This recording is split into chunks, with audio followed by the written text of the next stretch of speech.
본 116 공부의 두 가지 길. 아는 공부와 길들이는 공부 두 가지 길. 본 116 공부의 두 가지 길.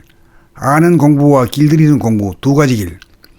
공부의 첫 번째 길은 우리 육체의 내면에 깃든 무한한 하늘과 그 하늘 안에 흑백이 하나로 혼연일체인 음양합일 명암일색이 정신으로서, 이 정신이 우리 몸의 본질로서 육체를 거느리고 다스리고 부리고 쓰는 육체의 주인임을 알아서 그동안 마음이 몸을 부리고 쓴답시고 고심참단하고 전전긍긍하던 큰 짐을 내려놓고 정신이 몸을 부리고 쓰는 모습을 주시하고 감각하면서 구경하기만 하면 만사형통이라는 사실을 이해하고 개념정리하는 것이 아는 공부이고, 세상의 공부는 아는 것으로 끝나도 충분하지만 도학의 공부는 아는 것을 생활 가운데서 실천 구경하여 길들이는 공부로 체득하여 삶의 변화를 이룩하여야 합니다. 이것이 두 번째 공부길입니다. 길들이기 어려운 것은 마음이 자기가 아는 것을 믿지 못하고 자기가 몸을 부리고 쓰려고 몸을 내려놓지 않으려고 거부와 저항을 하면서 몸에 대한 기득권을 고수하려고 하기 때문입니다. 길이 완전히 들면 마음은 정신의 능력을 신뢰하고 믿어 몸을 내려놓고 정신에게 몸을 맡기고 오로지 정신이 몸을 부리고 쓰는 모습을 놓치지 않고 주시하고 관조하는 일에만 매진하여 일에 앞서 두려워하지 않고 자신감이 있고 담대해지고 마음에 이르는 사람이 되고 경계를 당하여 움츠러들지 않을 때까지 공부가 지속되어야 합니다. 알기도 쉽지 않고 길들이기도 쉽지 않습니다. 범나라 법을 전파하려면 두 가지 실력을 갖추어야 가능할 것입니다. 본 116 공부의 두 가지 길. 아는 공부와 길들이는 공부 두 가지 길. 본 116 공부의 두 가지 길. 아는 공부와 길들이는 공부 두 가지 길. 공부의 첫 번째 길은 우리 육체의 내면에 깃든 무한한 하늘과 그 하늘 안에 흑백이 하나로 혼연일체인 음양합일 명암일색이 정신으로서, 이 정신이 우리 몸의 본질로서 육체를 거느리고 다스리고 부리고 쓰는 육체의 주인임을 알아서 그동안 마음이 몸을 부리고 쓴답시고 고심참단하고 전전긍긍하던 큰 짐을 내려놓고 정신이 몸을 부리고 쓰는 모습을 주시하고 감각하면서 구경하기만 하면 만사형통이라는 사실을 이해하고 개념정리하는 것이 아는 공부이고, 세상의 공부는 아는 것으로 끝나도 충분하지만 도학의 공부는 아는 것을 생활 가운데서 실천 구경하여 길들이는 공부로 체득하여 삶의 변화를 이룩하여야 합니다. 이것이 두 번째 공부길입니다.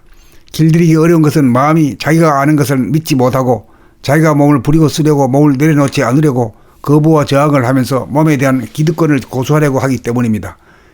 길이 완전히 들면 마음은 정신의 능력을 신뢰하고 믿어 몸을 내려놓고 정신에게 몸을 맡기고 오로지 정신이 몸을 부리고 쓰는 모습을 놓치지 않고 주시하고 관조하는 일에만 매진하여 일에 앞서 두려워하지 않고 자신감이 있고 담대해지고 마음에 이르는 사람이 되고 경계를 당하여 움츠러들지 않을 때까지 공부가 지속되어야 합니다. 알기도 쉽지 않고 길들이기도 쉽지 않습니다. 범나라 법을 전파하려면 두 가지 실력을 갖추어야 가능할 것입니다. 본 116 공부의 두 가지 길. 아는 공부와 길들이는 공부 두 가지 길. 본 116 공부의 두 가지 길. 아는 공부와 길들이는 공부 두 가지 길. 공부의 첫 번째 길은 우리 육체의 내면에 깃든 무한한 하늘과 그 하늘 안에 흑백이 하나로 혼연일체인 음양합일 명암일색이 정신으로서, 이 정신이 우리 몸의 본질로서 육체를 거느리고 다스리고 부리고 쓰는 육체의 주인임을 알아서 그동안 마음이 몸을 부리고 쓴답시고 고심참단하고 전전긍긍하던 큰 짐을 내려놓고 정신이 몸을 부리고 쓰는 모습을 주시하고 감각하면서 구경하기만 하면 만사형통이라는 사실을 이해하고 개념정리하는 것이 아는 공부이고, 세상의 공부는 아는 것으로 끝나도 충분하지만 도학의 공부는 아는 것을 생활 가운데서 실천 구경하여 길들이는 공부로 체득하여 삶의 변화를 이룩하여야 합니다. 이것이 두 번째 공부길입니다. 길들이기 어려운 것은 마음이 자기가 아는 것을 믿지 못하고 자기가 몸을 부리고 쓰려고 몸을 내려놓지 않으려고 거부와 저항을 하면서 몸에 대한 기득권을 고수하려고 하기 때문입니다. 길이 완전히 들면 마음은 정신의 능력을 신뢰하고 믿어 몸을 내려놓고 정신에게 몸을 맡기고 오로지 정신이 몸을 부리고 쓰는 모습을 놓치지 않고 주시하고 관조하는 일에만 매진하여 일에 앞서 두려워하지 않고 자신감이 있고 담대해지고 마음에 이르는 사람이 되고 경계를 당하여 움츠러들지 않을 때까지 공부가 지속되어야 합니다. 알기도 쉽지 않고 길들이기도 쉽지 않습니다. 범나라 법을 전파하려면 두 가지 실력을 갖추어야 가능할 것입니다.